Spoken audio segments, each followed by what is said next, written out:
Howdy there guys, thanks as always for being here. This time I've got a funding program review for you. So I'm going to be talking about the newest funding program of a very well-known prop trading firm in Finotive Funding. So as we've discussed before, Finotive Funding have offered two funding programs. They have the two-step challenge and instant funding program accounts. However, recently they did add a third one, which is a one-step challenge. So that's exactly what we're going to take a look at today. So let's see what Finotive Funding's one-step challenge is all about.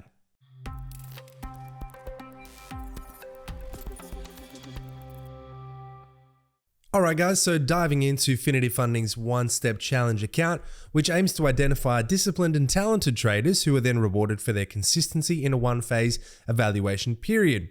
Now the program is different from the other two since one of them is a two-step challenge where obviously you're required to pass 2 evaluation stages, while the other is an instant funding program that allows you to start earning from the start and skip the evaluation. These one-step challenge accounts allow you to trade Forex pairs, commodities, indices, and crypto with 1 to 100 up to 1 to 400 leverage, depending on the account size you opt to choose.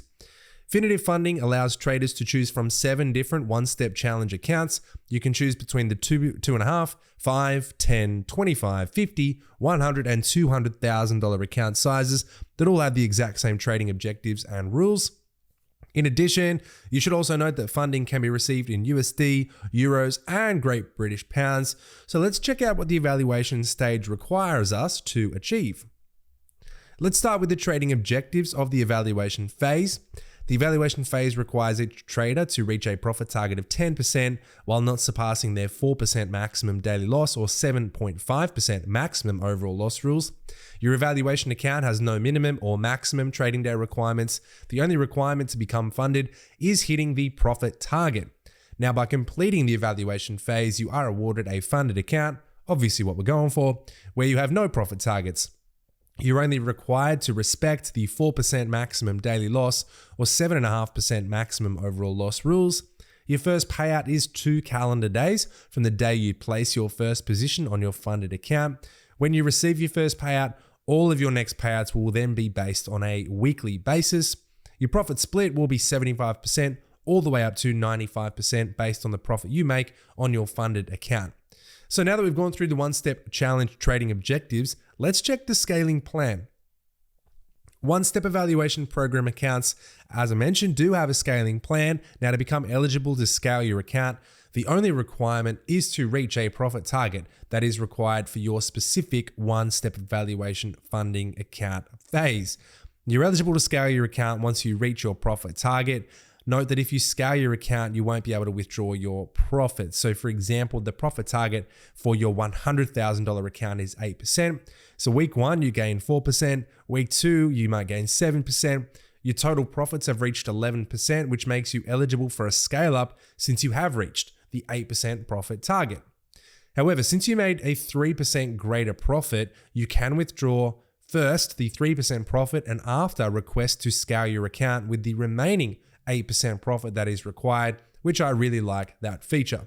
Now that we've gone over the scaling plan of the one-step challenge, let's continue by covering the essential rules.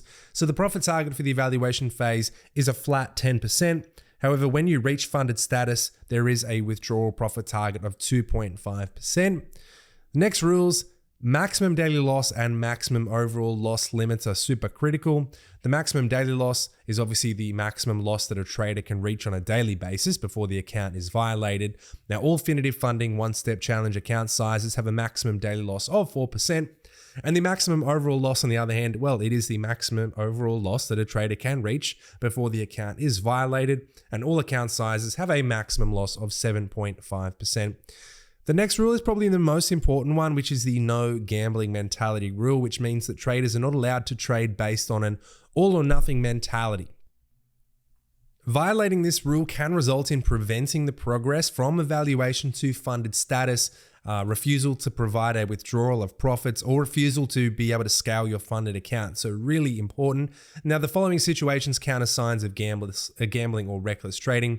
So for example, risking 100% or more of your maximum loss limits in open trades. So open trades totaling 5% risk, if the trader's maximum daily loss is 5%, would be risking 100%. risking 50% or more of your maximum loss limits in a single trade or across multiple trades on the same trading instrument. For example, risking 2.5% on a single position if the trader's maximum daily loss is 5%. And number 3 would be constantly trading with no set stop losses, meaning that whilst the odd trade with no stop loss is of course okay, repeated lack of stop loss use and high unprotected trade volume is a massive concern. And the reason is that no one can predict the timing of any sort of issues or news events, so it's much more beneficial for both parties if the trader aims to use a stop loss at all times. In addition, there are 2 very important rules that we can't forget about. The first one is the third-party copy trading risk rule, which means that if you intend to use copy trading services, you should keep in mind that by using a third-party trading service, there might be other traders that are already using those signals and therefore exactly the same trading strategy. By using a third-party copy trading service, you potentially run the risk of being denied a funded account or withdrawal if you exceed the maximum capital allocation rule. And the second and last rule is the third-party EA risk, which means that if you intend to use an EA, you should keep in mind that by using a third-party EA, there might be other traders, again, that are using the same EA and therefore exactly the same trading strategy. So you run the risk of being denied the funded account or withdrawal if you exceed the maximum allocation rule. Just note that you can simply prevent the chance of breaching the last 2 rules by developing a trading strategy that works for you and by trading it manually, which is what Finotive Funding wants you to do. Well, that's what I've got for you on this one. So now that we've gone through the scaling plan and the rules of the Finotive Funding one-step challenge, let us know what you think about it in the comments below, particularly if you've used Finotive Funding in the past. Is this something you'd be willing to consider in the future based on all the objectives that we talked about and went over today? Let us know. Your comments are very valuable. We do also have a special discount code which you'll be able to find in the description below and utilize for Finotive Funding. So the discount code will allow you to receive your funding program even cheaper, as well as provide you with an additional increase to your profit split once you become funded. Hey, just another perk of watching our content. As always, if you enjoyed the content, give us a thumbs up and make sure you subscribe if you haven't already so you don't miss any future videos keeping you up to date with all things related to the prop trading firm industry. Thanks as always for being here. Look forward to seeing you again soon on the next video.